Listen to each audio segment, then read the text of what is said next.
तो बच्चों फिजिक्स के इंपॉर्टेंट क्वेश्चन, इंपॉर्टेंट डेरिवेशन के क्रम में आज का जो पहला प्रश्न हम आपको बताने जा रहे हैं, इस प्रश्न की आपके एग्जाम में आने की पूरी संभावना है। तो बच्चों प्रश्न क्या है? प्रश्न कह रहा है कि अन्योन्य प्रेरण गुणांक की परिभाषा एवं मात्रक लिखिए। इसके पिछले वाले वीडियो में आप पढ़े होंगे स्वप्रेरण गुणांक की परिभाषा एवं मात्रक। तो बच्चों स्वप्रेरण गुणांक और अन्योन्य प्रेरण गुणांक एक बहुत ही इंपॉर्टेंट प्रश्न है। इन दोनों प्रश्नों में से एक प्रश्न आपके बोर्ड पेपर के किसी न किसी सेट में जरूर पूछेगा। हो सकता है बच्चों इन दोनों प्रश्नों में से कोई एक प्रश्न आपके बोर्ड पेपर सेट में हो, इसलिए इस प्रश्न को तैयार कर लो। ठीक है, क्या कह रहा है कि अन्योन्य प्रेरण गुणांक की परिभाषा एवं मात्रक लिखिए। दो समतल वृत्ताकार कुंडलियों के बीच अन्योन्य प्रेरकत्व के लिए सूत्र स्थापित कीजिए। ठीक है बच्चों, इस प्रश्न को हम बहुत ही शॉर्ट में आपको बताएंगे, कुछ तरीकों से बताएंगे कि ये प्रश्न आपको तैयार हो जाए। अब हम बात करते हैं स्वप्रेरण गुणांक। आप पढ़े होंगे स्वप्रेरण और अन्योन्य प्रेरण हम आपको सबसे पहले बता दें, उसके बाद हम आपको बताएंगे कि अन्योन्य प्रेरण गुणांक क्या होता है। तो बच्चों स्वप्रेरण में क्या थी? एक कुंडली थी। अन्योन्य प्रेरण में बच्चों क्या होती है? दो कुंडली होती है। बस आप ध्यान रखना, स्वप्रेरण में कितनी कुंडली? एक कुंडली। और अन्योन्य प्रेरण में बच्चों क्या होता है? दो कुंडली होता है। हम आपको एक तरीका बता दें कि यदि हम दो कुंडलियों को पास पास रखकर, मान लीजिए ये दो कुंडली है, इन दोनों कुंडलियों को पास पास रखकर, ठीक है, तो पहली जो कुंडली होती है उसको हम प्राथमिक कुंडली कहते हैं और दूसरी कुंडली को हम द्वितीय कुंडली कहते हैं। ये आप ध्यान रखना। तो इसकी परिभाषा ये है कि दो कुंडलियों को पास पास रखकर हम यदि पहली कुंडली में बैटरी द्वारा धारा प्रवाहित करें या पहले से प्रवाहित हो रही धारा के मान में परिवर्तन कर दें या धारा को बंद कर दें। ठीक है, मतलब इन दोनों कुंडलियों को पास पास रख करके हम प्राथमिक कुंडली में बैटरी द्वारा क्या करें? धारा प्रवाहित करें, धारा प्रवाहित करें। ध्यान दीजिएगा, अभी आपको ये प्रश्न अच्छे से समझ में आ जाएगा।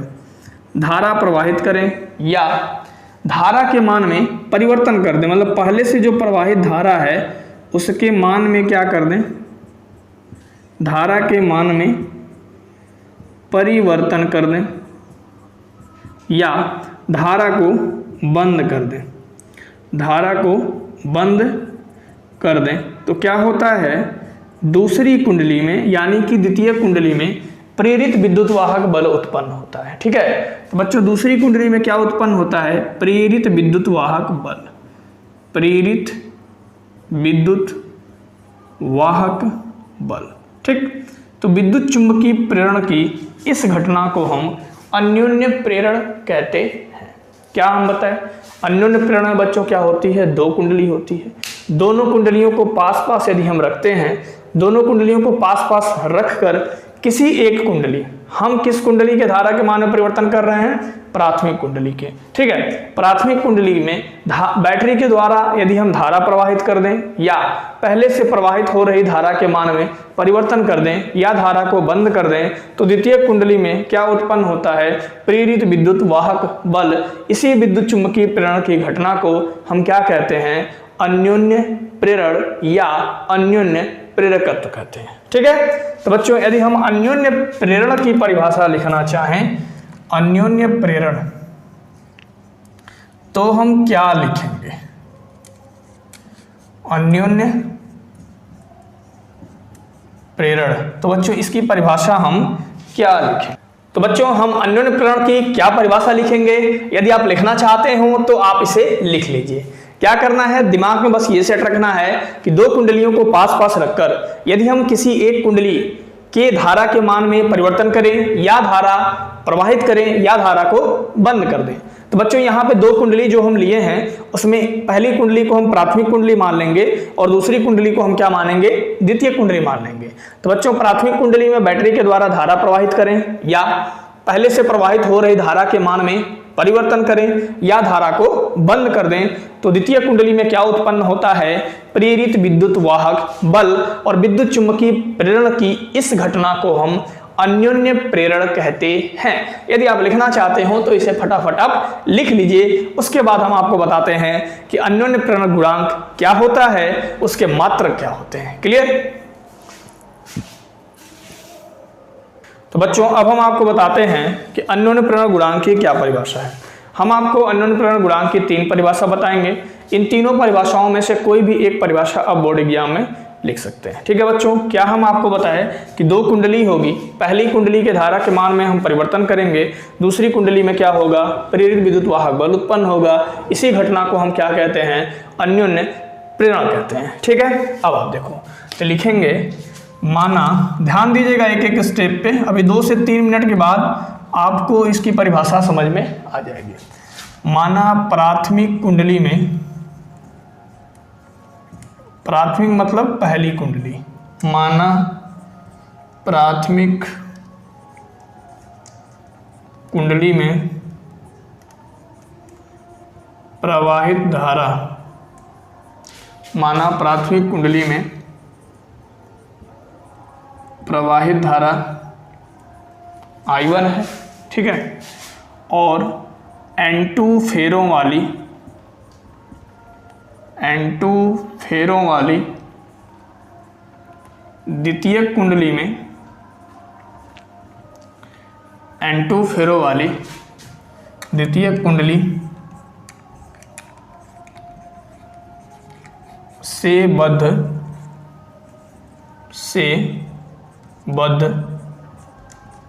चुंबकीय फ्लक्स से बद्ध चुंबकीय फ्लक्स φ2 है। तो ध्यान देना, तो क्या है, N2 फेरो वाली द्वितीयक कुंडली से बद्ध चुंबकीय फ्लक्स क्या है, φ2 है। तो अभी हम आपको क्या बताया कि प्राथमिक कुंडली के धारा के मान में परिवर्तन किए, द्वितीयक कुंडली में क्या उत्पन्न होता है, प्रेरित विद्युत वाहक बल। हम क्या माने कि प्राथमिक कुंडली में धारा क्या है, I1 है, और द्वितीयक कुंडली से बद्ध जो चुंबकीय फ्लक्स क्या है बच्चों, φ2 है। तो द्वितीयक कुंडली में उत्पन्न, द्वितीयक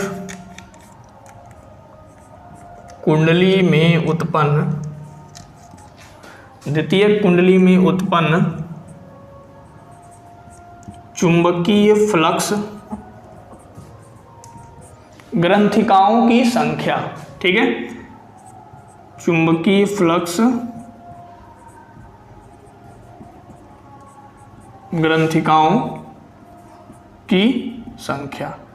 आपको पता होगा बच्चों चुंबकीय फ्लक्स ग्रंथिकाओं की संख्या क्या होती है, N∅ को हम चुंबकीय फ्लक्स ग्रंथिकाओं की संख्या कहते हैं। ठीक है, यदि प्राथमिक कुंडली में बहने वाली धारा I1 है और द्वितीय कुंडली से बद्ध चुंबकीय फ्लक्स आपका φ2 है और द्वितीय कुंडली में फेरों की संख्या N2 है, तो द्वितीय कुंडली में जो चुंबकीय फ्लक्स ग्रंथिकाओं की संख्या है N2 वो क्या होती है, प्राथमिक कुंडली में बहने वाली धारा I1 के अनुक्रमणपाती होती है। यहीं से बच्चों निकलता है अन्योन्य प्रेरण गुणांक की पहली परिभाषा। ठीक है, तो द्वितीय कुंडली में चुंबकीय फ्लक्स ग्रंथिकाओं की संख्या N2 प्राथमिक कुंडली में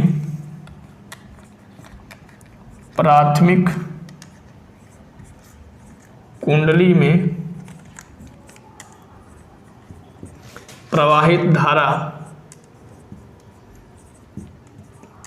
प्राथमिक कुंडली में प्रवाहित धारा I1 के अनुक्रमानुपाती होता है। ठीक है, द्वितीय कुंडली में चुंबकीय फ्लक्स ग्रंथिकाओं की संख्या N2 प्राथमिक कुंडली में बहने वाली धारा I1 के अनुक्रमानुपाती होता है।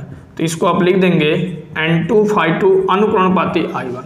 ठीक है, तो बच्चों क्या है, आप याद रखना कि द्वितीय कुंडली में चुंबकीय फ्लक्स ग्रंथिकाओं की संख्या प्राथमिक कुंडली में बहने वाली धारा I1 के अनुक्रमणपाती होती है और यहीं से आपका अन्योन्य प्रेरण गुणांक की पहली परिभाषा निकल के आती है। ठीक है, अब ध्यान देना, इतनी बात तो आपको लिखनी पड़ेगी। ठीक, तो जब आप अनुक्रमणपाती चिन्ह हटाते हैं तो कोई न कोई कांस्टेंट आता है। तो बच्चों यहाँ जो कांस्टेंट आएगा आपका आएगा m और ये हो गया I1। ठीक है, अब I1 को आप इधर लाओ तो N2 बटे क्या हो गया, I1 बराबर हो गया बच्चों m। लिख देंगे जहां m एक नियतांक है, m एक नियतांक है जिसे अन्योन्य प्रेरण गुणांक कहते हैं। तो बच्चों ये हो गई आपकी पहली परिभाषा। क्या कहते हैं? अन्योन्य प्रेरण गुणांक कहते हैं। बस आप ये ध्यान रखना कि अन्योन्य प्रेरण में दो कुंडली होती है। पहली कुंडली के धारा के मान में हम परिवर्तन करते हैं, तो दूसरी कुंडली में क्या होता है? प्रेरित विद्युत वाहक बल उत्पन्न होता है। इस घटना को हम अन्योन्य प्रेरण कहते हैं। ठीक है, तो पहली कुंडली में आप मान लेना कि बहने वाली धारा क्या है? I1 है। ठीक है, तो दूसरी कुंडली से बद्ध जो फ्लक्स ग्रंथिकाओं की संख्या है N2/2, पहली कुंडली में बहने वाली धारा I1 का क्या होती है? अनुक्रमणुपाती होती है। तो जब हम अनुक्रमणुपाती चिन्ह हटाते हैं तो कोई ना कोई कांस्टेंट आता है। तो यहाँ जो कांस्टेंट है बच्चों यम है, और यम एक नियतांक है। इसे ही हम क्या कहते हैं? अन्योन्य प्रेरण गुणांक कहते हैं। अब देखिए आप इसकी दूसरी परिभाषा, यही फटाफट देखो आप दूसरी परिभाषा यहीं पे देख लो। ये तो आपकी हो गई पहली परिभाषा। ठीक है, यदि मान लीजिए यदि I1 बराबर 1 एम्पियर हो, देखिए I1 का मान मान लीजिए 1 एम्पियर हो, तो I1 का मान 1 एम्पियर हो तो N2/2 बराबर क्या हो जाएगा? M। इस फार्मूले से आप देखो I1 यदि 1 एम्पियर हो तो N2/2 का मान क्या हो जाएगा? M के बराबर होगा ना। और N2/2 क्या है? द्वितीय कुंडली में चुंबकीय फ्लक्स ग्रंथिकाओं की संख्या। तो यहां से आप परिभाषा दे देंगे, दूसरी परिभाषा, कि द्वितीय कुंडली में चुंबकीय फ्लक्स ग्रंथिकाओं की संख्या की माप को अन्योन्य प्रेरण गुणांक कहते हैं। बात समझ में आया? तो हम इसकी परिभाषा लिखेंगे।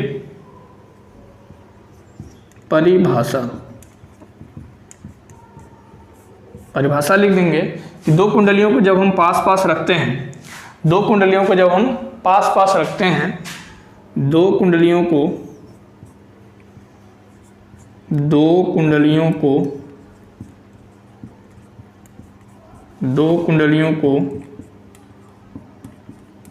पास पास रखने पर इतना बात आप लिख देना। उसके बाद लिख देना कि द्वितीय कुंडली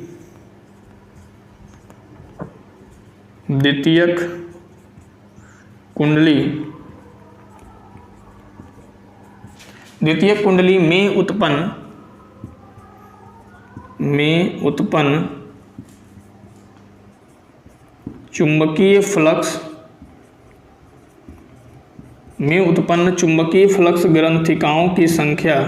उत्पन्न चुंबकीय फ्लक्स ग्रंथिकाओं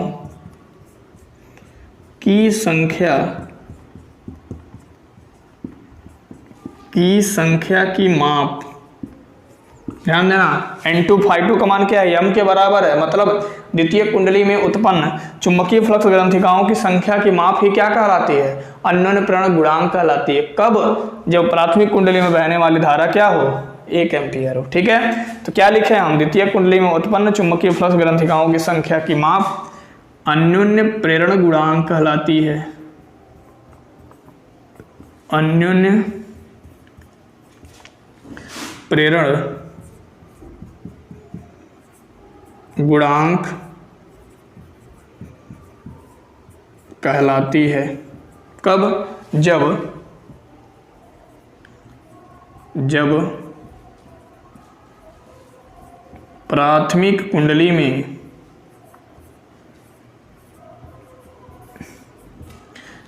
प्राथमिक कुंडली में बहने वाली धारा, जब प्राथमिक कुंडली में बच्चों बहने वाली धारा क्या हो? 1 एम्पियर हो। ठीक है, तो द्वितीय कुंडली में उत्पन्न चुंबकीय फ्लक्स ग्रंथिकाओं की संख्या की माप को हम अन्योन्य प्रेरण गुणांक कहते हैं। यह है आपकी बच्चों दूसरी परिभाषा। पहली परिभाषा और दूसरी परिभाषा आप अच्छे से समझ गए होंगे। यदि बच्चों आप इसे लिखना चाहते हैं तो आप इसे लिख लीजिए। उसके बाद हम आपको बताते हैं कि अन्योन्य प्रेरण गुणांक की तीसरी परिभाषा क्या होगी। ठीक है,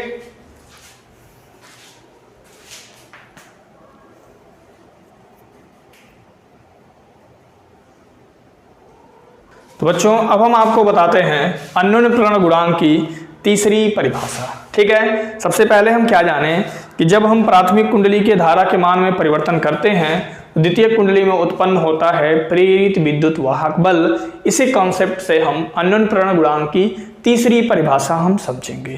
तो बच्चों हम लिखेंगे कि N2 फेरों वाली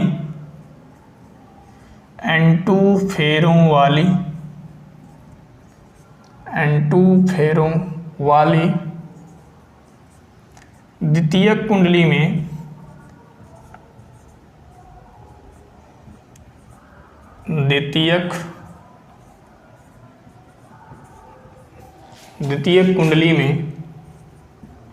उत्पन्न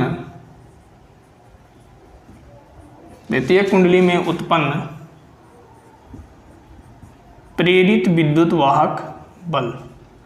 यहां बच्चों कौन सा नियम लगेगा, आप फटाफट कमेंट करके बताओ कौन सा नियम लगेगा।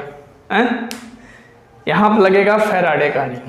ठीक है, फैराडे क्या बताए थे, किसी कुंडली में जो उत्पन्न प्रेरित विद्युत वाहक बल है चुंबकीय फ्लक्स में परिवर्तन की ऋणात्मक दर के क्या होता है, बराबर होता है। ठीक है, तो N2 फेरो वाली द्वितीय कुंडली में उत्पन्न जो प्रेरित विद्युत वाहक बल होगा वो आपका होगा E2 का मतलब दूसरी कुंडली में उत्पन्न प्रेरित विद्युत वाहक बल वो आपका होता है minus N2 delta φ2 upon delta T।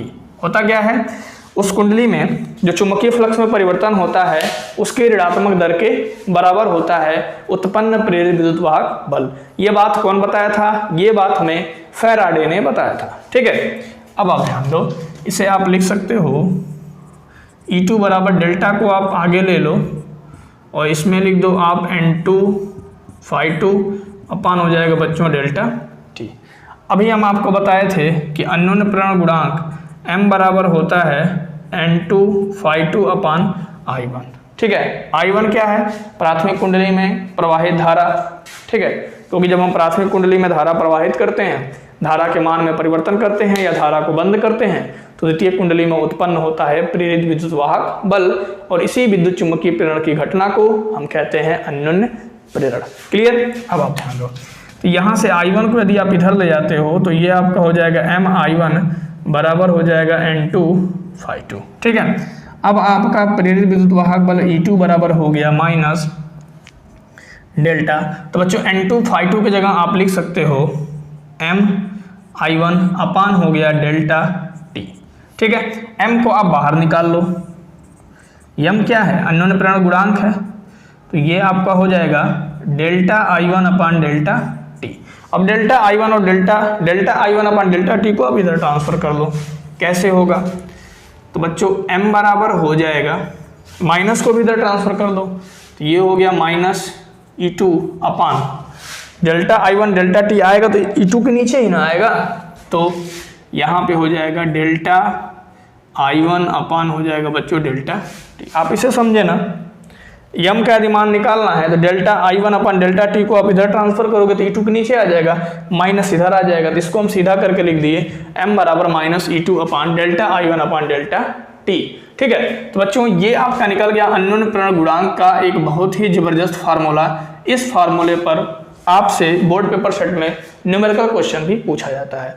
बच्चों यदि इस चैप्टर का न्यूमेरिकल क्वेश्चंस का वीडियो आपको देखना है तो आपको प्लेलिस्ट में इस चैप्टर का मैराथन क्लास का वीडियो मिल जाएगा। ठीक है, और हर एक जितने भी टाइप के आपके क्वेश्चन बन सकते हैं उन सभी क्वेश्चंस को भी आपको इस चैप्टर में बताया गया है और इस चैप्टर का न्यूमेरिकल क्वेश्चंस भी बताया गया है, आप प्लेलिस्ट चेक कर सकते हैं। ठीक है, अब आप ध्यान दो, अब बच्चों यहां से हम निकालते हैं अन्योन्य प्रेरण गुणांक की परिभाषा। यदि आप ध्यान देना कि मान लीजिए कि यदि डेल्टा I1 बटे डेल्टा T का मान लीजिए 1 हो, मीन्स प्राथमिक कुंडली में जो धारा परिवर्तन की दर है वो क्या हो, 1 हो, मीन्स धारा परिवर्तन की दर क्या हो, एकांक हो, तो होगा क्या, तो अन्योन्य प्रेरण गुणांक जो M होगा वो द्वितीय कुंडली में उत्पन्न प्रेरित विद्युत वाहक बल के क्या होगा, बराबर होगा। ठीक है, तो आप इसकी परिभाषा लिख देंगे जो सबसे जबरदस्त परिभाषा है। यदि आप तीनों परिभाषाओं में से कोई एक परिभाषा लिखना चाहते हैं तो ये परिभाषा आप लिख देना, ये डेरिवेशन करने के बाद लिख देंगे कि दो कुंडलियों के मध्य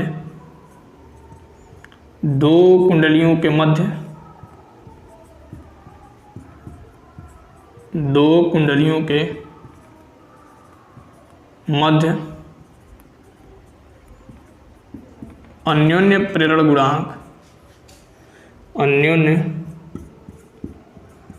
प्रेरण गुणांक द्वितीयक कुंडली में उत्पन्न प्रेरित विद्युत वाहक बल के बराबर होता है।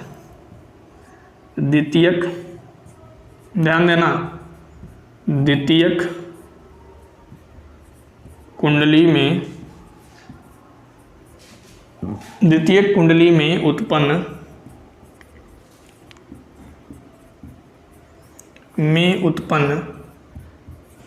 प्रेरित विद्युत वाहक बल के बराबर होता है। प्रेरित विद्युत वाहक बल के बराबर होता है। क्लियर? कब? जब प्राथमिक कुंडली में धारा परिवर्तन की दर delta I1 upon delta T को क्या बोलते हैं? प्राथमिक कुंडली में धारा परिवर्तन की दर। कब? जब धारा परिवर्तन की दर क्या हो? एकांक हो। लिखेंगे, दो कुंडलियों के मध्य अन्योन्य प्रेरण गुणांक द्वितीय कुंडली में उत्पन्न प्रेरित विद्युत वाहक बल के बराबर होता है जब प्राथमिक कुंडली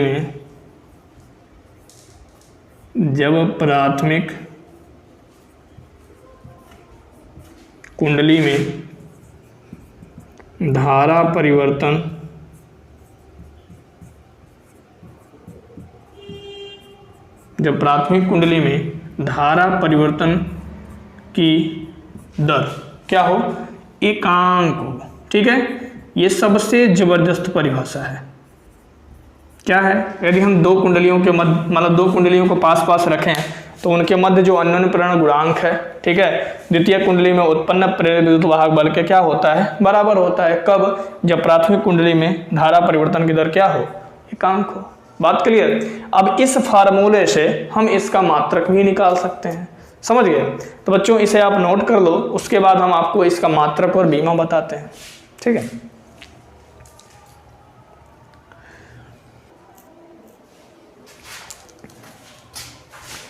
तो बच्चों अभी आप सीख चुके कि अन्योन्य प्रेरण क्या है, अन्योन्य प्रेरण गुणांक की परिभाषा क्या है।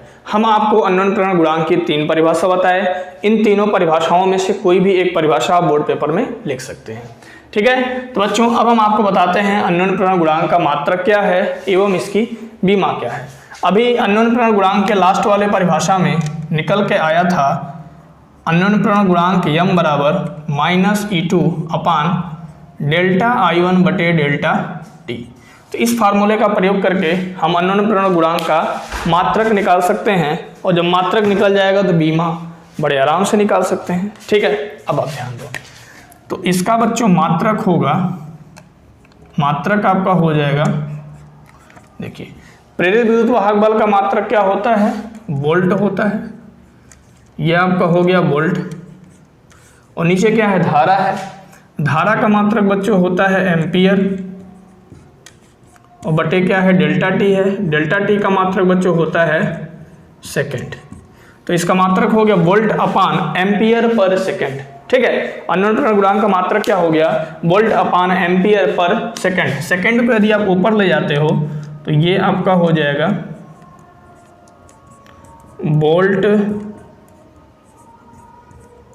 वोल्ट सेकंड बटे एम्पियर। क्या हो गया? वोल्ट सेकंड बटे एम्पियर। ठीक है, अब बच्चों इसकी हम बीमा निकालते हैं। अब आप ध्यान देना थोड़ा। अब देखो मात्रक आपका निकला है वोल्ट सेकंड अपान एम्पियर, तो सेकंड की बीमा बच्चों क्या होता है? टी होता है। एम्पियर की बीमा होती है ए। वोल्ट की बीमा मान लीजिए हमको नहीं याद है, याद भी नहीं रहता है बच्चों को। ठीक है, क्योंकि वोल्ट की बीमा आप निकालना सीख लीजिए। देखिए विद्युत विभव V बराबर होता है W बटे Q। हर एक भौतिक राशि की बीमा आप याद नहीं कर सकते, कुछ भौतिक राशियों की बीमा आप याद रखिए जिससे आप अन्य भौतिक राशियों की बीमा निकाल पाए। मान लीजिए यदि आपको विभव मीन्स जिसका मात्रक वोल्ट होता है, इसकी बीमा यदि आपको पता नहीं है तो आप साइड में इसकी बीमा निकाल सकते हैं। V बराबर होता है W बटे Q। W बच्चों है कार्य, और कार्य की बीमा होती है ml स्क्वायर टी पे -2, और नीचे है बच्चों आवेश। आवेश का बीमा होता है AT। ठीक है, अब आप ध्यान दो, तो ये आपका हो गया ml स्क्वायर टी पे -2 टी को यदि आप ऊपर ले जाते हो तो ये हो जाएगा टी पे -1, ए को ऊपर ले जाते हो तो ये आपका होगा ए पे -1।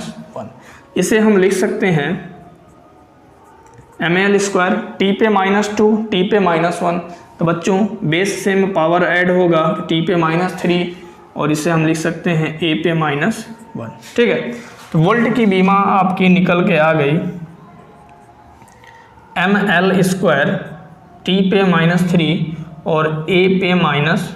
ठीक है, और यहाँ है बच्चों सेकेंड, और सेकेंड की बीमा आपकी होती है टी और नीचे है एम्पियर, एम्पियर की बीमा आपका होता है ए। क्लियर? अब देखो, अब आप इसे सॉल्व कर दो तो यहाँ पे हो गया ml²। अब आप ध्यान दो टी पे -3, यहाँ बच्चों टी पे क्या है 1 है, तो इससे आप लिख सकते हो टी पे -2। क्यों? बेस सेम है, पावर ऐड होगा। यहाँ -3 पावर है, यहाँ 1 पावर है, -3 में +1 ऐड करोगे -2 होगा। ए पे -1 है तो ये आपका हो गया ए पे -1, नीचे ए है, ए ऊपर गया तो बच्चों ये हो जाएगा ए पे -1। तो आपका अन्योन्य गुणांक का फाइनल बीमा निकल के आ गया ml² टी पे -2 और ए पे -1 बच्चों हो जाएगा ए पे -2। ठीक है, यदि आपसे एग्जाम में कहता है कि अन्योन्य गुणांक के मात्रकों को मूल मात्रक के पदों में लिखिए, तो किसी भी भौतिक राशि के मात्रक को यदि मूल मात्रक के पदों में लिखने के लिए क्वेश्चन पूछता है तो आप सबसे पहले उसका बीमा निकाल लेंगे, और बीमा निकालने के बाद उनके मात्रकों को मूल मात्रक के पदों में लिखना बहुत ही आसान रहता है। देखिए कैसे। ठीक है, मान लीजिए हम लिखते हैं अन्योन्य गुणांक का मूल मात्रक। कैसे लिखेंगे हम? यम है आपका क्या, किसके लिए जुता है? द्रव्यमान के लिए, और द्रव्यमान का मात्रक बच्चों होता है किलोग्राम। यल लंबाई के लिए होता है और इसका मात्रक बच्चों होता है मीटर, तो ये आपका हो जाएगा मीटर का स्क्वायर। टी आपका समय के लिए होता है तो इसका मात्रक हो जाएगा सेकंड पे -2। ए बच्चों धारा के लिए होता है और धारा का मात्रक होता है एम्पियर। क्या होता है? एम्पियर। तो इसका मात्रक मूल मात्रक के पदों में हो गया किलोग्राम मीटर स्क्वायर, सेकंड पे -2, एम्पियर पे -2। बात क्लियर? अब हम आपको सब कुछ समझा दिए। क्या समझाए? कि अन्योन्य प्रेरण क्या होता है, अन्योन्य प्रेरण गुणांक की हम 3 परिभाषा बताए, अन्योन्य प्रेरण गुणांक का हम मात्रक भी आपको बता दिए और बीमा भी बता दिए। बच्चों अन्योन्य प्रेरण गुणांक का एक बहुचर्चित मात्रक होता है हेनरी। स्वप्रेरण गुणांक कहिए या अन्योन्य प्रेरण गुणांक कहिए या प्रेरकत्व कहिए, इनका एक बहुत ही प्रचलित मात्रक है हेनरी। ठीक है ना? इसका एक और मात्रक हो गया किलोग्राम मीटर का स्क्वायर, सेकंड पे -2, एम्पियर पे -2। बात क्लियर?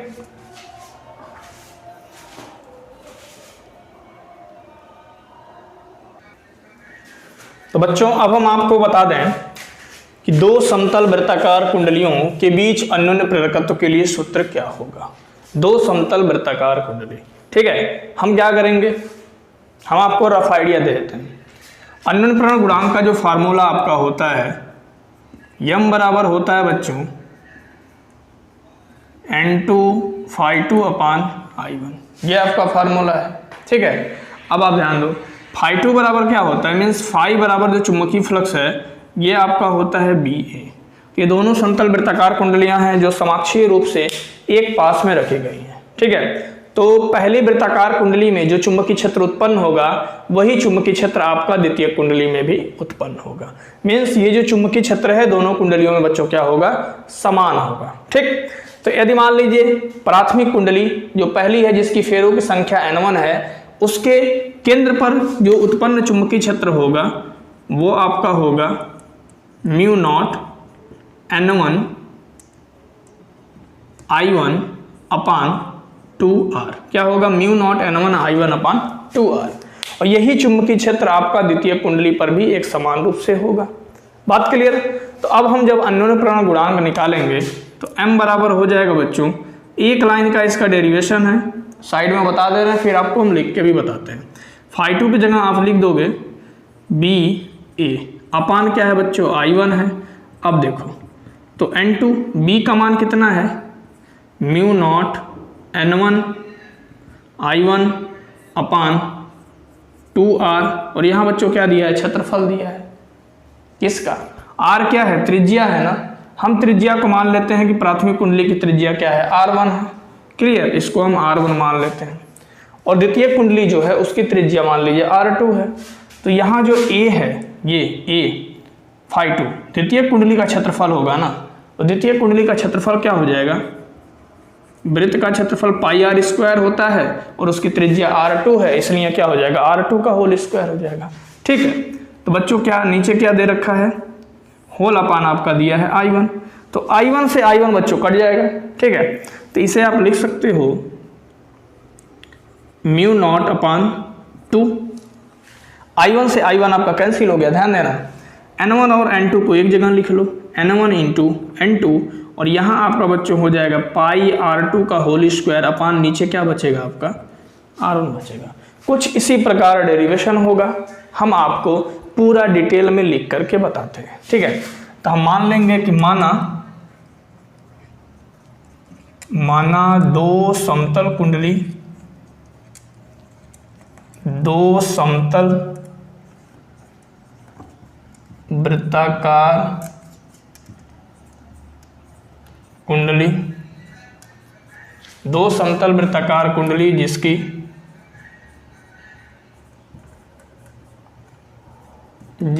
त्रिज्या R1 व R2 है। ठीक है, तो प्राथमिक कुंडली के केंद्र पर, तो प्राथमिक मीन्स पहली कुंडली, कुंडली कैसी है, वृत्ताकार है। ठीक है, तो प्राथमिक कुंडली के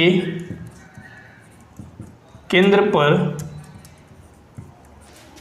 उत्पन्न चुंबकीय क्षेत्र, उत्पन्न चुंबकीय क्षेत्र, बायो-सैवर्ट नियम के पहले अनुप्रयोग से आपको पता होगा कि जो उत्पन्न चुंबकीय क्षेत्र आपका होता है B बराबर हो जाएगा म्यू नॉट N1 I1 अपान बच्चों हो जाएगा 2R1। ठीक है, N1 क्या है, प्राथमिक कुंडली में फेरों की संख्या, I1 है प्राथमिक कुंडली में बहने वाली धारा, और R1 है बच्चों प्राथमिक कुंडली की त्रिज्या। दो समतल वृत्ताकार कुंडलियां हैं जो समाक्षीय रूप से एक पास रखी गई हैं। क्लियर, अब आप ध्यान दो, ये निकल गया। तो चुंबकीय क्षेत्र B लिख देंगे, चूंकि चुंबकीय क्षेत्र B द्वितीयक कुंडली पर, द्वितीयक कुंडली पर एक समान रूप से वितरित होगा, एक समान रूप से लिख दो स्थित होगा, कोई दिक्कत नहीं। ठीक, अब देखो, अब लिख देंगे अतः कुंडलियों के मध्य, कुंडलियों के मध्य, कुंडलियों के मध्य अन्योन्य प्रेरण गुणांक, अन्योन्य प्रेरण गुणांक। तो अन्योन्य प्रेरण गुणांक आपका क्या हो जाएगा, m बराबर ये होगा आपका N2 phi2 अपान बच्चों क्या होगा I1। ठीक है, तो N2 हो गया, और द्वितीय कुंडली का चुंबकीय फ्लक्स बराबर हो जाएगा BA। ठीक है, A2 आप लिख दो इसको I1। ध्यान देना, थोड़ा भी मिसअंडरस्टैंडिंग हुई तो गड़बड़ हो जाएगा। ठीक है, अब देखो, तो m बराबर हो जाएगा N2 क्या है, द्वितीय कुंडली में फेरों की संख्या, B चुंबकीय क्षेत्र जो है वो प्राथमिक कुंडली और द्वितीय कुंडली दोनों पर एक समान रूप से वितरित है, और A2 बच्चों क्या है, द्वितीय कुंडली का क्षेत्रफल है। कुंडली कैसा है, वृत्ताकार है, तो वृत्त का क्षेत्रफल होता है पाई आर स्क्वायर, और द्वितीय कुंडली की जो त्रिज्या है वो बच्चों क्या है, R2 है। तो द्वितीय कुंडली का जो क्षेत्रफल क्या होगा, वो होगा पाई R2 का होल स्क्वायर। अब आप ध्यान दो, तो m लिख देंगे, फिर लिखेंगे N2, और b के जगह बच्चों ये वैल्यू रखेंगे म्यू नॉट N1 I1 अपान 2R1 इंटू A2 क्या है, क्षेत्रफल है किसका, द्वितीय कुंडली का। द्वितीय कुंडली का क्षेत्रफल बच्चों है पाई R2 का होल स्क्वायर। क्लियर है। अब आप ध्यान दो तो m बराबर, और नीचे बच्चों क्या है, I1 है। ठीक है, अब देखो तो m बराबर आप इसे लिख सकते हैं म्यू नॉट n1 और n2 को एक पास लिख दो, n1 n2। ठीक है, यहाँ हो गया I1 और ये हो गया पाई R2 का स्क्वायर। अब बच्चों नीचे होल अपान 2R1 भी नीचे आ जाएगा, हो जाएगा आपका I1 इंटू 2R1। ठीक है, अब देखिए I1 से I1 आपका क्या हो गया, कैंसिल हो गया। अब आप इसे लिख सकते हैं, क्या लिख सकते हैं, म्यू नॉट अपान 2, म्यू नॉट अपान 2, n1 और n2 को एक पास लिख दो, n1 इंटू n2। यहाँ बच गया आपका पाई R2 स्क्वायर और नीचे बच्चों बचा क्या, R1। ठीक है, तो ये आपका हो गया दो समतल वृत्ताकार कुंडलियों के मध्य उत्पन्न अन्योन्य प्रेरण गुणांक का सूत्र। क्या निकल के आया, हम आपको साइड में भी लिख के बता देते हैं। ये तो आपको शार्ट में बताए थे, डिटेल में कैसे लिखना है ये भी हम आपको बता दिए।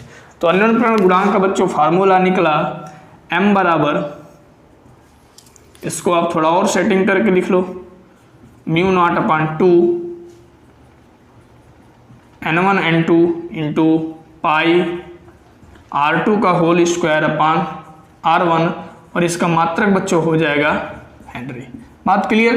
तो अब आपको बड़े आराम से सब कुछ समझ में आ गया होगा बच्चों। इस प्रश्न से हम आपको बहुत सारा प्रश्न बताए। हो सकता है कि आपसे एक नंबर में पूछ दे कि अन्योन्य प्रेरण से आप क्या समझते हैं, अन्योन्य प्रेरण गुणांक से आप क्या समझते हैं, अन्योन्य प्रेरण गुणांक की मात्रक क्या है, अन्योन्य प्रेरण गुणांक का बीमा क्या है। ठीक है, अन्योन्य प्रेरण गुणांक को आप कैसे परिभाषित करेंगे। बात क्लियर है ना।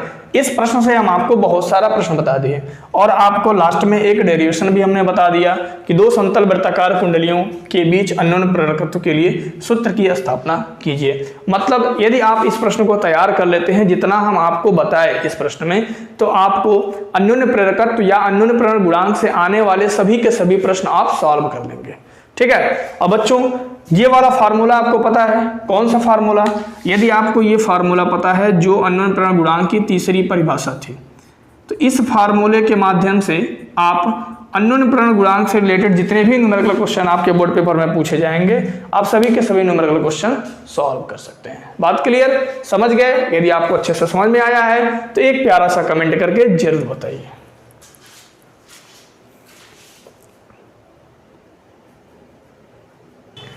तो चलिए बच्चों, अब हम आपको बताते हैं क्वेश्चन नंबर 2।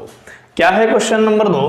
कह रहा है कि जब कोई कुंडली आयताकार अथवा वृत्ताकार किसी अक्ष के परितः किसी समान चुंबकीय क्षेत्र में कोणीय वेग ओमेगा से घुमाई जाती है तो उसमें उत्पन्न प्रेरित विद्युत वाहक बल के लिए व्यंजक प्राप्त करें।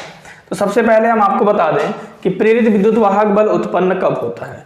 जब चुंबकीय फ्लक्स में परिवर्तन होता है बच्चों, तो प्रेरित विद्युत वाहक बल उत्पन्न होता है। मतलब इसका डेरिवेशन करने के लिए हमको सबसे पहले इस तल से गुजरने वाला चुंबकीय फ्लक्स निकालना होगा, फिर उसके चुंबकीय फ्लक्स में परिवर्तन करना होगा, तब हमारा क्या उत्पन्न होगा, प्रेरित विद्युत वाहक बल। तो सबसे पहले हम आपको परिभाषा बता दें कि जब किसी भी कुंडली, चाहे वो आयताकार कुंडली हो चाहे वृत्ताकार कुंडली हो, जब किसी कुंडली को हम किसी चुंबकीय क्षेत्र में तेजी से घुमाते हैं तो कुंडली से बद्ध चुंबकीय फ्लक्स में परिवर्तन होता है, तो क्या उत्पन्न होता है, प्रेरित विद्युत वाहक बल। ठीक है। तो प्रेरित विद्युत वाहक बल कब उत्पन्न होता है, जब हम किसी आयताकार कुंडली या वृत्ताकार कुंडली को किसी चुंबकीय क्षेत्र में तेजी से घुमाते हैं तो कुंडली से बद्ध चुंबकीय फ्लक्स रेखाओं में परिवर्तन होता है, तो उत्पन्न होता है विद्युत वाहक बल, और इसे ही हम प्रत्यावर्ती या प्रेरित विद्युत वाहक बल कहते हैं। ये परिभाषा आप लिख लीजिएगा। ठीक है। क्या परिभाषा लिखेंगे, एक बार और आप सुनिए। जब हम किसी भी कुंडली, चाहे वो आयताकार कुंडली हो चाहे वृत्ताकार कुंडली हो, इसे हम किसी शक्तिशाली चुंबकीय क्षेत्र में तेजी से घुमाते हैं तो कुंडली से बद्ध चुंबकीय फ्लक्स रेखाओं में परिवर्तन होता है, और जैसे ही चुंबकीय फ्लक्स रेखाओं में परिवर्तन होता है तो उत्पन्न होता है विद्युत वाहक बल, और इसे ही हम कहते हैं प्रेरित विद्युत वाहक बल या प्रत्यावर्ती विद्युत वाहक बल।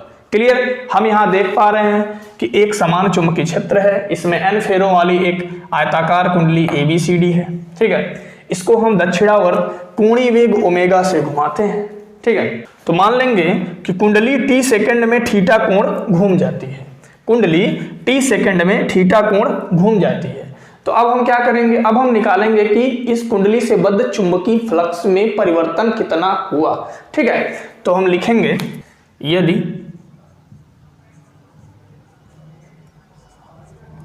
कुंडली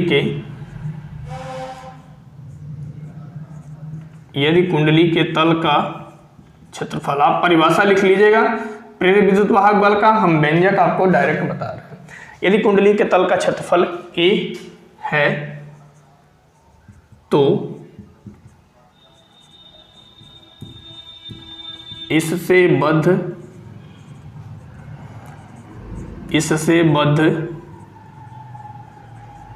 चुंबकीय फ्लक्स।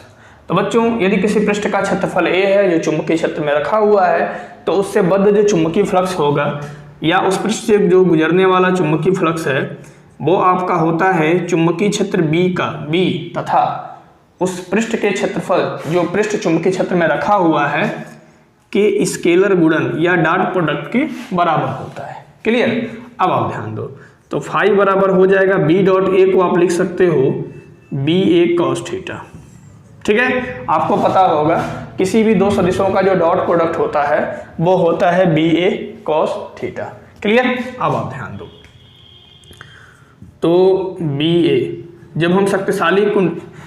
जब हम कुंडली को शक्तिशाली चुंबकीय क्षेत्र में घुमाते हैं तो हम मान लेते हैं कि t समय में वह थीटा कोण घूम गया, ठीक है। तो ये आपका है cos थीटा।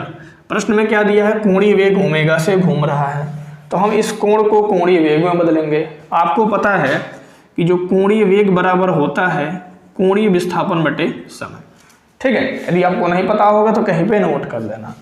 t को यदि आप इधर मल्टीप्लाई करोगे तो ओमेगा t बराबर हो जाएगा बच्चों थीटा, तो थीटा की जगह आप लिख सकते हैं ओमेगा t। अब ये हमारा निकल गया पृष्ठ के तल से, मीन्स जिसका क्षेत्रफल A है उससे गुजरने वाला चुंबकीय फ्लक्स। अब हम क्या करेंगे, चुंबकीय फ्लक्स में परिवर्तन करेंगे, तब जाके क्या होगा, प्रेरित विद्युत वाहक बल उत्पन्न होगा। तो चुंबकीय फ्लक्स में परिवर्तन करने से पहले हम आपको कुछ फार्मूले बता दूं। मान लीजिए ये है आपका d/dt और cos t का आपको डिफ्रेंसिएशन करना है, t के सापेक्ष cos t का डिफ्रेंसिएशन करना है, तो फार्मूला होगा बच्चों माइनस साइन t। t के सापेक्ष यदि आपको cos 3t का डिफ्रेंसिएशन करना है तो फार्मूला होगा -3 sin 3t।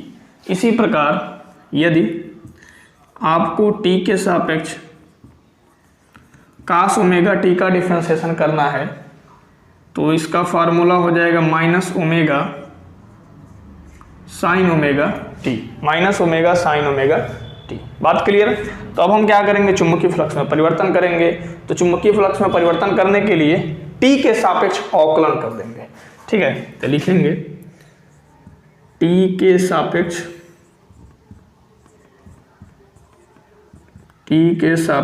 अवकलन करने पर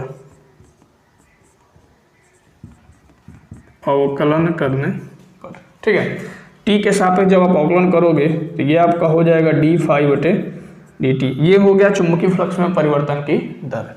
और चुंबकीय फ्लक्स में जो परिवर्तन की ऋणात्मक दर होती है उसी को हम क्या कहते हैं, प्रेरित विद्युत वाहक बल। क्लियर। अब आप ध्यान दो, तो इसका जब आप डिफरेंशिएशन करोगे d/dt BA cos omega t, तो बच्चों जिसके रिस्पेक्ट में हम डिफरेंशिएशन या इंटीग्रेशन कर रहे होते हैं उस भौतिक राशि को छोड़ करके जो भी राशियां होती हैं उसे हम कांस्टेंट मानते हैं और बाहर निकाल देते हैं। तो यहाँ देख पा रहे हैं आप t के रिस्पेक्ट में डिफरेंशिएशन हो रहा है, तो b और a यहाँ पे कांस्टेंट हो जाएंगे और ये बाहर हो जाएंगे। तो ये हो जाएगा d∅/dt बराबर हो जाएगा BA, और cos ओमेगा t का आप जब डिफरेंशिएशन करेंगे BA बाहर ले लीजिए, और चलिए एक लाइन और लिख देता हूँ d/dt cos ओमेगा t। तो जब आप cos ओमेगा टी का डिफ्रेंसिएशन करेंगे तो बच्चों ये आपका हो जाएगा बी ए। अभी cos ओमेगा टी का डिफ्रेंसिएशन क्या हुआ, minus omega sine omega t. तो ये आपका हो गया चुंबकीय फ्लक्स में परिवर्तन की दर। तो यहाँ पर जो आयताकार कुंडली है उसमें फेरों की संख्या क्या है, n है। तब हम निकालेंगे कि प्रेरित विद्युत वाहक बल कितना उत्पन्न हुआ। तो लिखेंगे हम कि यदि कुंडली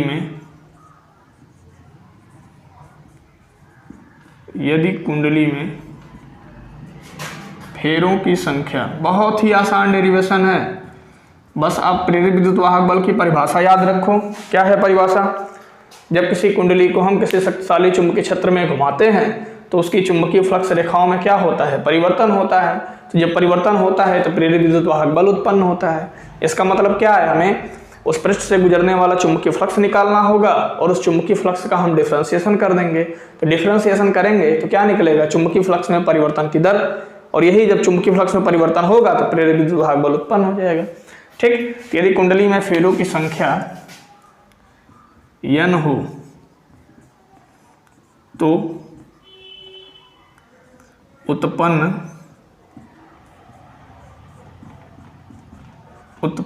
प्रेरित विद्युत वाहक बल, उत्पन्न प्रेरित विद्युत वाहक बल। तो जो प्रेरित विद्युत वाहक बल होगा वो आपका क्या होता है, चुंबकीय फ्लक्स में परिवर्तन की ऋणात्मक दर के बराबर होता है। फैराडे ने बताया था, ये बात आप पता रखना, ठीक है। तो ये होगा d∅/dt, ई बराबर हो गया n, और d∅/dt की वैल्यू है बच्चों माइनस, इसको माइनस को आगे ले लो, माइनस बी ए ओमेगा साइन ओमेगा टी।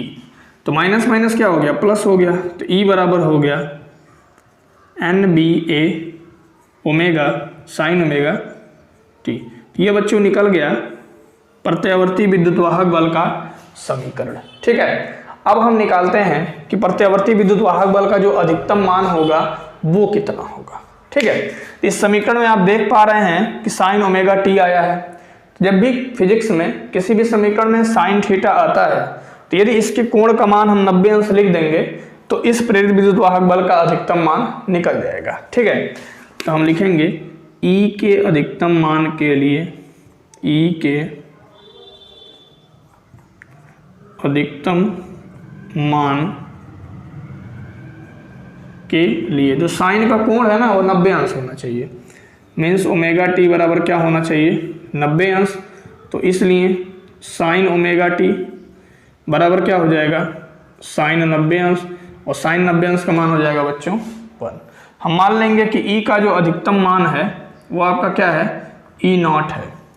ठीक है, तब ई का अधिकतम मान, तब ई का जो अधिकतम मान हो जाएगा वो आपका हो जाएगा E0 NBA ओमेगा। ठीक है, क्योंकि ई का जो अधिकतम मान निकलेगा NBA ओमेगा निकलेगा, और साइन 90 अंश का मान हो गया 1। ठीक है, तो ई का अधिकतम मान क्या हो गया, NBA ओमेगा। अब इन दोनों समीकरण को यदि हम मिला दें तो हमारा प्रत्यावर्ती विद्युत वाहक बल का समीकरण निकल के आ जाएगा E बराबर NBA ओमेगा की जगह आप E0 लिख सकते हैं। E0 क्या है, प्रेरित विद्युत वाहक बल का अधिकतम मान है। तो NBA ओमेगा की जगह आप E0 लिख दो, तो E0 हो जाएगा साइन ओमेगा टी। तो ये आपका निकल गया प्रत्यावर्ती विद्युत वाहक बल या प्रेरित विद्युत वाहक बल का समीकरण। ठीक है, तो इस प्रश्न में बच्चों कुछ नहीं है, क्या निकालना था आपको, प्रेरित विद्युत वाहक बल। प्रेरित विद्युत वाहक बल कब उत्पन्न होता है, जब चुंबकीय फ्लक्स में परिवर्तन होता है। मतलब प्रेरित विद्युत वाहक बल तक जाने के लिए हमको उस पृष्ठ से गुजरने वाला चुंबकीय फ्लक्स निकालना होगा, उसके बाद हमें चुंबकीय फ्लक्स में परिवर्तन करना होगा, और फैराडे का नियम लगा करके हम प्रेरित विद्युत वाहक बल का व्यंजक फटाक से प्राप्त कर लेंगे। क्लियर है।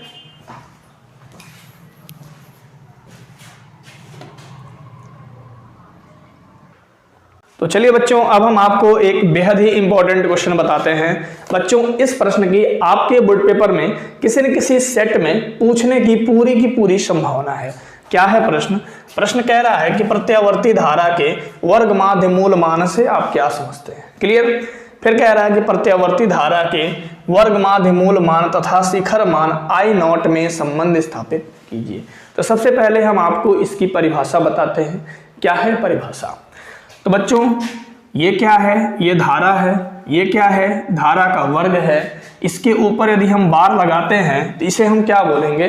धारा के वर्ग के औसत मान। धारा के वर्ग के औसत मान के वर्गमूल को प्रत्यावर्ती धारा का वर्ग माध्य मूल मान कहते हैं। ठीक है? इसकी आसान परिभाषा हम लिख सकते हैं। तो परिभाषा हम लिखेंगे, परिभाषा अब लिखेंगे कि एक बात और छूट रही है। ठीक है? ये ध्यान देना है कि प्रत्यावर्ती धारा के पूर्ण साइकिल के लिए बात हो रही है कि अर्ध साइकिल के लिए बात हो रही है। ठीक है? तो बच्चों, यहाँ पे जो बात होती है वो प्रत्यावर्ती धारा के पूर्ण साइकिल की बात होती है। तो हम लिखेंगे कि प्रत्यावर्ती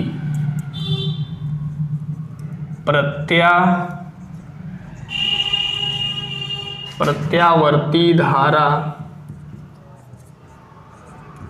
के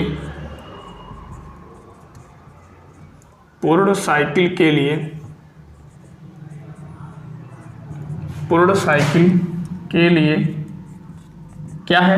धारा के वर्ग के औसत मान के वर्गमूल को प्रत्यावर्ती धारा का वर्ग माध्य मूल मान कहते हैं। ठीक है? प्रत्यावर्ती धारा के पूर्ण साइकिल के लिए धारा के वर्ग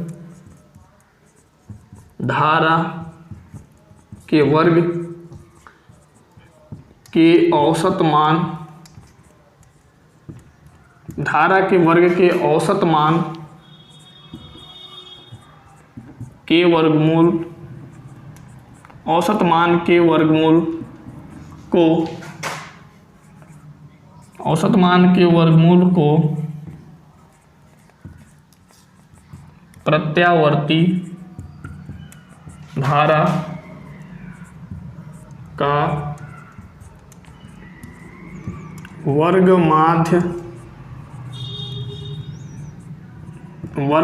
मूल मान। ठीक है? इसको किससे रिप्रेजेंट करते हैं? IRMS, वर्ग माध्य मूल मान कहते हैं। ठीक है? क्या है? धारा के वर्ग के औसत मान के वर्गमूल को प्रत्यावर्ती धारा का वर्ग माध्य मूल मान कहते हैं। और आप नीचे लिख देना कि IRMS बराबर होता है धारा के वर्ग के औसत मान का वर्गमूल। इसकी वैल्यू बच्चों निकल के आती है I0/√2। ठीक है? तो IRMS क्या है? धारा, प्रत्यावर्ती धारा का वर्ग माध्य मूल मान। I0 क्या है? धारा का शिखर मान। और दूसरे फेज में कहा है हमसे कि प्रत्यावर्ती धारा के वर्ग माध्य मूल मान तथा शिखर मान I0 में संबंध स्थापित कीजिए। सबसे पहले आप परिभाषा लिख लीजिएगा और इसके डेरिवेशन को करने के लिए कुछ छोटे छोटे पॉइंट्स हैं, उन पॉइंट्स को आप पहले समझ लीजिए। उसके बाद हम आपको डेरिवेशन बताते हैं ताकि आपको कोई भी तकलीफ न हो। तो बच्चों, एक पूर्ण साइकिल के लिए धारा का जो माध्यमान होता है, ये परिभाषा में आपको लिखना है एग्जाम में। ठीक है? ये चीज़ मैं बताने जा रहा हूँ, ये आपका एक छोटा सा कॉन्सेप्ट है जिसके लिए आपको डेरिवेशन में दिक्कत न हो। पूर्ण साइकिल के लिए जो धारा का माध्यमान होता है उसका फार्मूला है 1/t इंटीग्रेशन 0 से t I dt। ये आपका माध्यमान का फार्मूला है। हमें किसका माध्यमान निकालना है? धारा के वर्ग का औसत मान। औसत मान या माध्यमान एक ही चीज़ है। ठीक है? अब देखो, इसमें बच्चों एक ट्रिग्नोमेट्री का बहुत ही बेहतरीन फार्मूला यूज होगा। किस फार्मूले का यूज करेंगे? एक फार्मूला होता है cos 2θ बराबर 1 - 2 sin स्क्वायर थीटा। ठीक है? यहाँ से sin स्क्वायर थीटा की वैल्यू निकालना हम सीखेंगे। 2 sin स्क्वायर थीटा को आप इधर बुला लो तो इधर हो जाएगा बच्चों 2 sin स्क्वायर थीटा बराबर 1। इसको आप उधर ले जाओ तो ये हो जाएगा 1 - cos 2θ। क्लियर? तो यहाँ हो जाएगा आपका sin स्क्वायर थीटा बराबर 1 - cos 2θ और 2 आपका नीचे आ जाएगा। ये हो गया।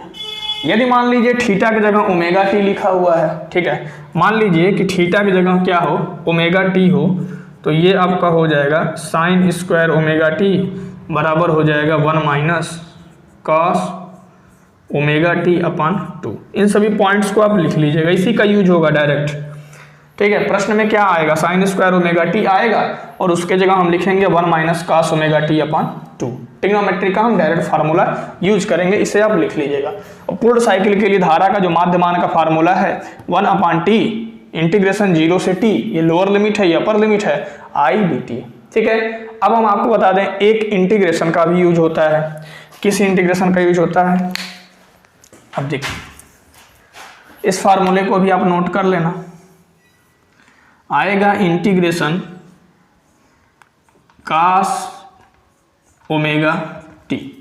तो बच्चों कास ओमेगा टी का यदि टी के सापेक्ष इंटीग्रेशन हो रहा है, ठीक है, तो इसको हम लिख देंगे, इसका इंटीग्रेशन हो जाएगा 1 upon omega sine omega T, clear. और यदि मान लीजिए ये ऐसे लिखा है कास 2 ओमेगा टी, मीन्स ओमेगा की जगह क्या लिख दिया, 2 ओमेगा लिख दिया, तब इसका इंटीग्रेशन हो जाएगा 1 अपान 2 ओमेगा साइन 2 ओमेगा टी। कुछ इन्हीं छोटी छोटी बातों को आप ध्यान रखेंगे तो इसके डेरिवेशन में थोड़ा भी तकलीफ नहीं होगा। तो बच्चों आपको हम बताया कि प्रत्यावर्ती धारा के वर्ग माध्य मूल का हम कैसे परिभाषित करेंगे, परिभाषा हो गया, और ये कुछ छोटे छोटे पॉइंट्स हैं, इन्हें आप नोट कर लीजिए, तब हम आपको प्रत्यावर्ती धारा के वर्ग माध्य मूल मान तथा शिखर मान में संबंध स्थापित करके बताते हैं, ठीक है।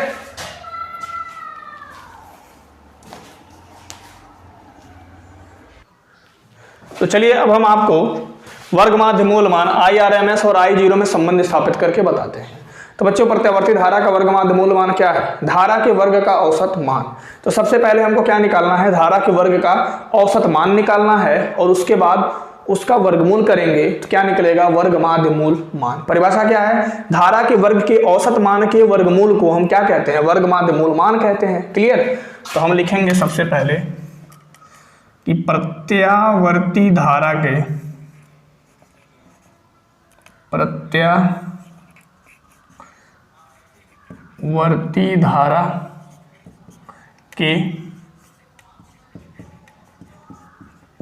पूर्ण साइकिल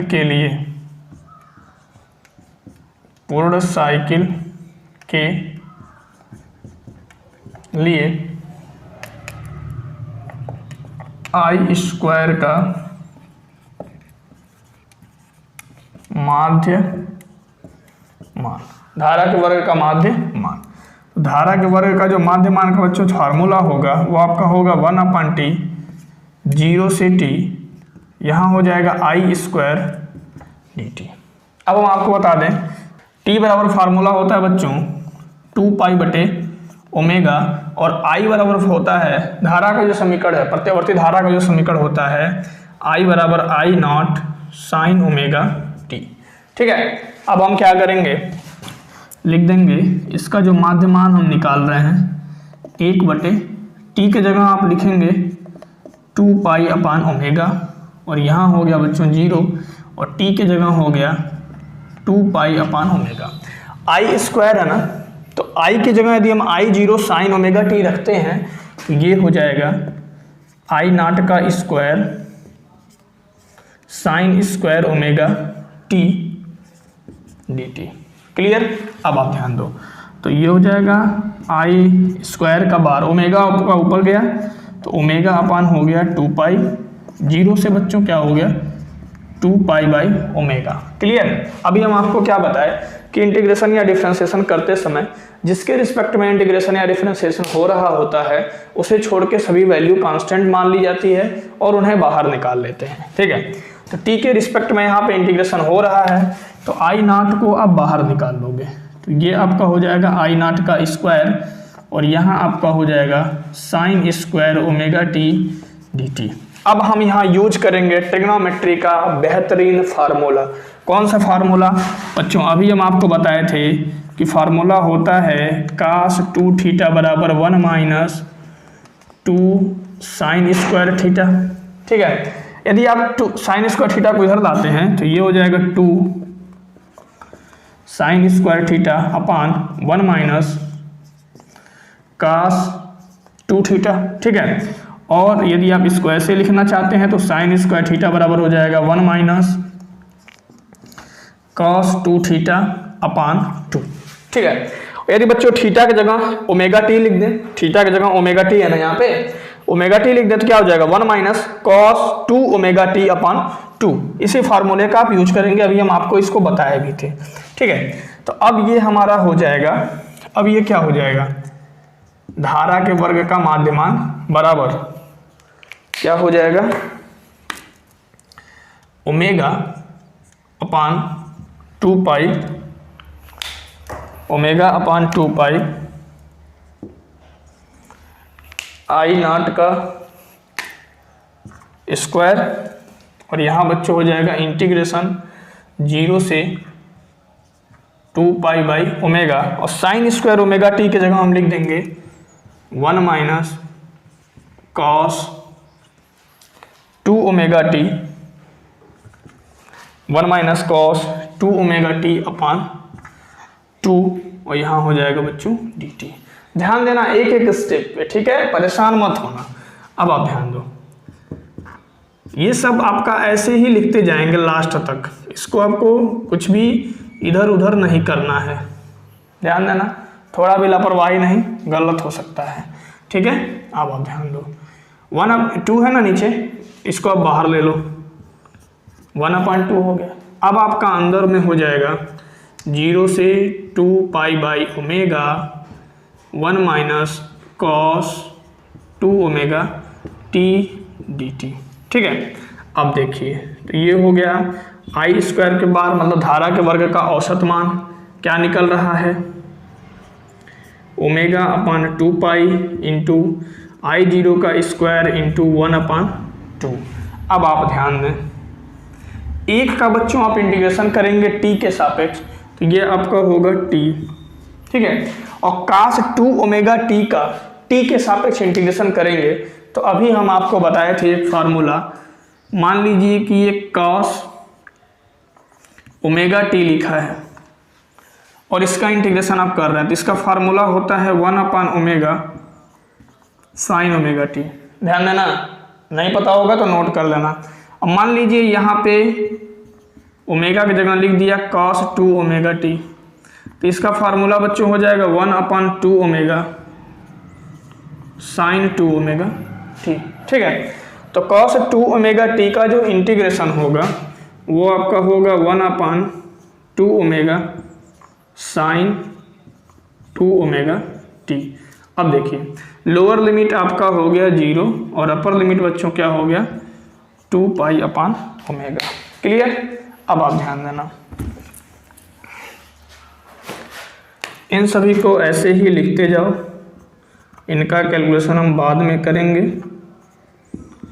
आई नॉट का स्क्वायर ये हो गया 1/2। अब हम क्या करते हैं, एक बार अपर लिमिट रखते हैं और उसके बाद माइनस लगा के हम क्या रखते हैं बच्चों, लोअर लिमिट रखते हैं। तो अपर लिमिट जब आप रखोगे तो ये आपका हो जाएगा 2 पाई by omega minus 1/2 omega into sine 2 omega, और टी के जगह आप क्या लिखोगे 2 पाई बाई ओमेगा। तो ये आपका रख दिए हम अपर लिमिट। अब हम रखेंगे इसमें लोअर लिमिट माइनस लगा के। ध्यान देना, इसमें पूरे में अपर लिमिट रख दिए, फिर माइनस, फिर लोअर लिमिट लगाएंगे। तो टी के जगह 0 रखेंगे तो बच्चों ये हो जाएगा 0 माइनस साइन टी के जगह 0 रखेंगे ना, तो जब यहाँ 0 रहेगा तो साइन 0 अंश हो जाएगा, और साइन 0 अंश की वैल्यू क्या होती है 0 होती है। मीन्स ये पूरा फंक्शन भी आपका क्या हो जाएगा 0 हो जाएगा। ये ऐसे हो गया कुछ इस प्रकार। अब आप ध्यान दो, तो ये हो गया धारा के वर्ग का औसत मान ओमेगा बटे 2 पाई आई नॉट का स्क्वायर 1/2, यहाँ लिख देंगे 2 पाई अपन ओमेगा माइनस 1/2 ओमेगा। अब देखिए ओमेगा से ओमेगा बच्चों कट गया, और ये आपका हो जाएगा साइन 2 जा हो गया 4 पाई, इधर तो 0 है, कहानी खत्म। अब एक बात ध्यान दो, अब आपको पता है कि साइन 4 पाई का जो मान होता है ना, ये बच्चों होता है 0। ठीक है, तब धारा के वर्ग का औसत मान क्या निकलेगा? अब धारा के वर्ग का जो औसत मान निकल जाएगा, ये निकलेगा ओमेगा अपॉन 2 पाई I0 का स्क्वायर इंटू 1/2 फिर अंदर आपका हो जाएगा 2 पाई अपॉन ओमेगा। साइन 4 पाई की वैल्यू 0, तो ये पूरा फंक्शन 0 हो गया, ये इधर कुछ बचेगा ही नहीं, यहीं पे आप छोड़ दो। अब ध्यान दो जरा बच्चों, ओमेगा से ओमेगा कैंसिल हो जाएगा और 2 पाई से 2 पाई कैंसिल हो जाएगा। अब देखो, अब आपका निकल गया कि धारा के वर्ग का जो औसत मान निकला I0 का स्क्वायर अपन हो गया 2। हम क्या निकाल रहे थे? हम निकाल रहे थे प्रत्यावर्ती धारा का वर्ग माध्य मूल मान। हम आपको क्या परिभाषा बताए थे? हम आपको बताए थे कि जो प्रत्यावर्ती धारा का वर्ग माध्य मूल मान होता है, वो होता है धारा के वर्ग के औसत मान के वर्गमूल। धारा के वर्ग के औसत मान के वर्गमूल को हम प्रत्यावर्ती धारा का वर्ग माध्य मूल मान कहते हैं। क्लियर? तो हम क्या किए, धारा के वर्ग का औसत मान हम निकाल लिए। क्लियर? थोड़ा भी दिक्कत रहा होगा तो रिपीट करके देख लेना, 110% आपको समझ में आ जाएगा। ये इंपॉर्टेंट प्रश्न है। ठीक, अब देखो तो IRMS वर्गमूल, धारा के वर्ग का औसत मान क्या निकला है? I0 का स्क्वायर अपन 2। अब ध्यान दो, बहुत ही प्यारा सा डेरिवेशन आपका कंप्लीट होने वाला है। I0 का स्क्वायर है, इसका आप वर्गमूल निकालोगे तो बच्चों बचेगा I0 और नीचे बच्चों 2 है ना, तो ये क्या हो जाएगा √2। तो ये आपका निकल के आ गया प्रत्यावर्ती धारा के वर्ग माध्य मूल मान तथा धारा के शिखर मान में संबंध, जो आपसे दूसरे फेज में कहा था। प्रत्यावर्ती धारा के वर्ग माध्य मूल मान तथा शिखर मान I0 में संबंध स्थापित कीजिए। क्या निकल के आया कि IRMS बराबर I0 अपान करड़ी में 2। क्लियर है? उम्मीद है आपको ये प्रश्न अच्छे से समझ में आया होगा। तो बच्चों, यदि ये प्रश्न आपको अच्छे से समझ में आया है तो एक कमेंट तो जरूर करो। समझ गए?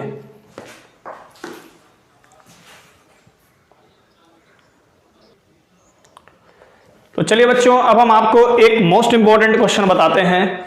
ये क्वेश्चन भी किस चैप्टर से है? प्रत्यावर्ती धारा वाले चैप्टर से है। बच्चों, यदि आपको प्रत्यावर्ती धारा वाले चैप्टर के किसी भी डेरिवेशन में थोड़ा भी दिक्कत है तो आप प्लेलिस्ट में जाके प्रत्यावर्ती धारा वाले चैप्टर के मैराथन क्लास का वीडियो आप एक बार देख लीजिए और इस चैप्टर में आने वाले ऐसे न्यूमेरिकल क्वेश्चन जो पिछले 5 साल के अंदर पूछे गए हैं, या मान के चलिए इस चैप्टर से आने वाले या इस कॉन्सेप्ट से आने वाले सभी के सभी न्यूमेरिकल क्वेश्चंस आपको कवर किए गए हैं, उसका भी वीडियो आपको प्लेलिस्ट में मिल जाएगा। ठीक है बच्चों, चलिए हम इस प्रश्न को बताते हैं। क्या कह रहा है कि प्रत्यावर्ती धारा परिपथों के लिए औसत शक्ति का व्यंजक प्राप्त कीजिए। तो बच्चों, औसत शक्ति का व्यंजक प्राप्त करने के 2 तरीके हैं। हम आपको बता दें, एक होता है कि जब परिपथ में शुद्ध प्रतिरोध R हो, और एक होता है कि जब परिपथ में R और L परिपथ हो, मीन्स जो परिपथ हो वो RL परिपथ हो। ठीक है? तो बच्चों, एग्जाम में यदि 3 या 3 नंबर से ज्यादा में पूछता है तो RL परिपथ के लिए आप क्या करना, शक्ति का व्यंजक प्राप्त करना। ठीक है? तो हम आपको RL परिपथ की शक्ति का व्यंजक प्राप्त करके बताते हैं। सबसे पहले तो हम आपको बता दें कि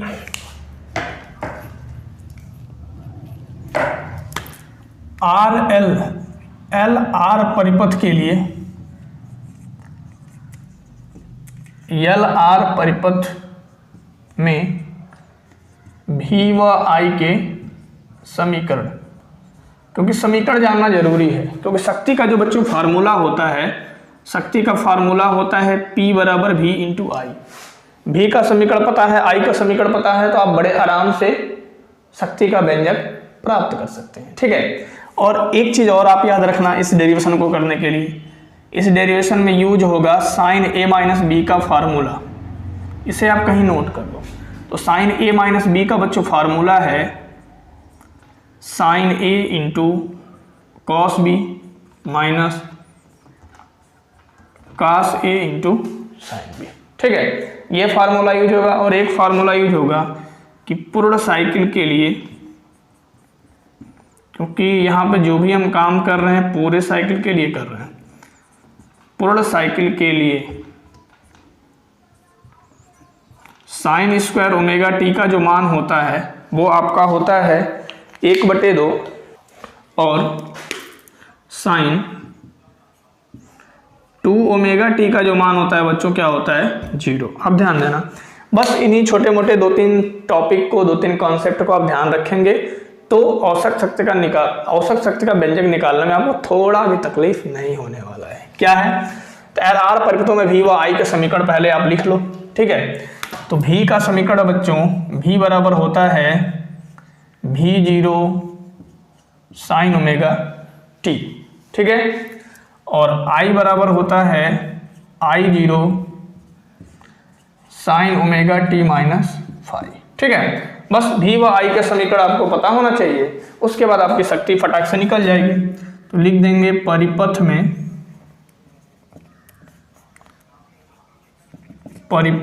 औसत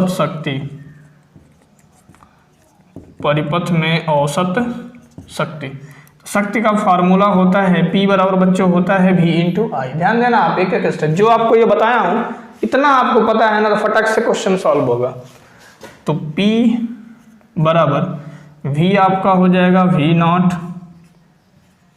sign omega T into i बराबर हो जाएगा I0 sign omega T minus 5, ठीक। अब आप ध्यान दो, तो P बराबर हो गया V0 sine omega T into I0, ठीक है। या आप ऐसे करो V और I0 को एक पास लिख लो, तो ये हो गया V0 और ये हो गया I0 और यहाँ बचा आपका साइन ओमेगा टी और ये बच्चों बन जा रहा है साइन a माइनस बी का फार्मूला। क्या है, sine a cos B minus cos a sine B. तो यहाँ से आप फार्मूला यदि बनाते हैं तो ये आपका हो जाएगा sine omega T into cos 5 में sine a into cos B minus cos a का मतलब omega T into sine B का मतलब हो गया 5। क्लियर। अब आप ध्यान दो, तो शक्ति बराबर हो जाएगा V0 I0 sign omega T का अंदर मल्टीप्लाई कर दो, तो साइन ओमेगा टी मिलके हो जाएगा sign square omega T into cos 5 minus sign omega T का इसमें मल्टीप्लाई कर दो, तो ये बच्चों हो जाएगा sine omega T into cos omega T और यहाँ हो जाएगा साइन 5। क्लियर। अब आप ध्यान दो, एक चीज और आप ध्यान देना। क्या ध्यान देना है कि एक फार्मूला बच्चों होता है साइन 2 थीटा बराबर होता है 2 sine theta into cos theta. Clear. यदि आप थीटा की जगह ओमेगा टी लिख देते हैं तो ये हो जाएगा फार्मूला साइन 2 ओमेगा टी बराबर 2 into sine omega T into cos omega T. 2 को आप इधर लेके आ जाओ तो ये हो जाएगा 1/2 साइन 2 ओमेगा टी बराबर sign omega T into cos omega T. अब आप ध्यान दो, तो यहाँ पे लिखा है sign omega T into cos omega T. Sign omega T into cos omega T की जगह आप 1/2 साइन 2 ओमेगा टी लिख सकते हैं। ठीक है।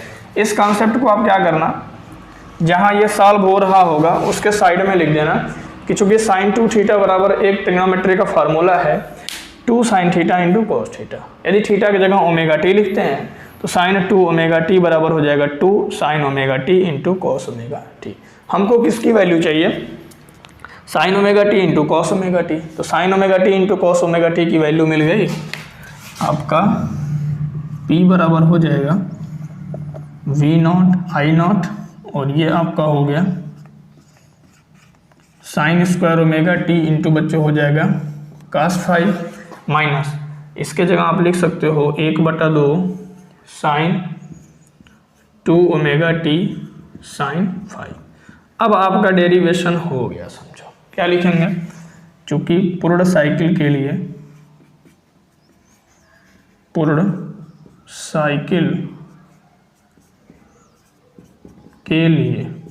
तो बच्चों पूर्ण साइकिल के लिए अभी हम आपको बताए कि साइन स्क्वायर ओमेगा टी का मान होता है 1/2, ये बात आप ध्यान रखना, और साइन 2 ओमेगा टी बराबर होता है 0।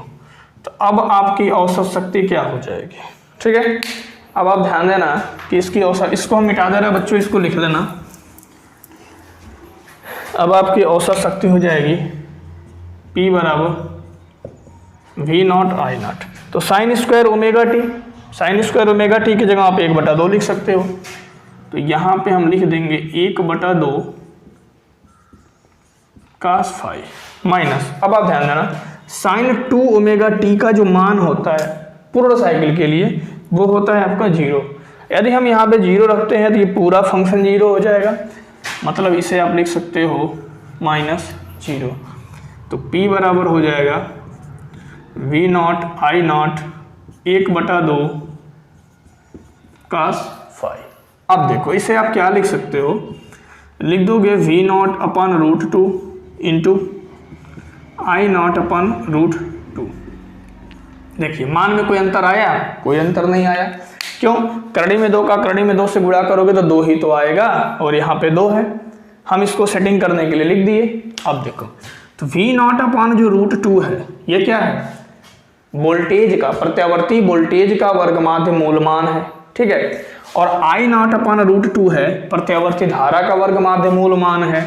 तो इसे आप लिख सकते हो VRMS into IRMS cos phi, ठीक है, VRMS into IRMS cos phi.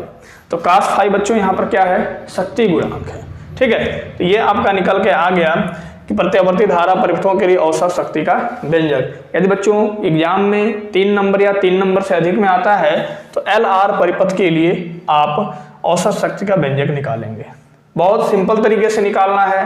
मान लीजिए 1 नंबर में पूछ दिया या स्पेशली ऐसा पूछ दिया कि केवल R परिपथ के लिए औसत शक्ति का व्यंजक प्राप्त कीजिए, तो वो तो बहुत आसान है, उसे मैं साइड में बता दे रहा हूँ, आप नोट कर लेना।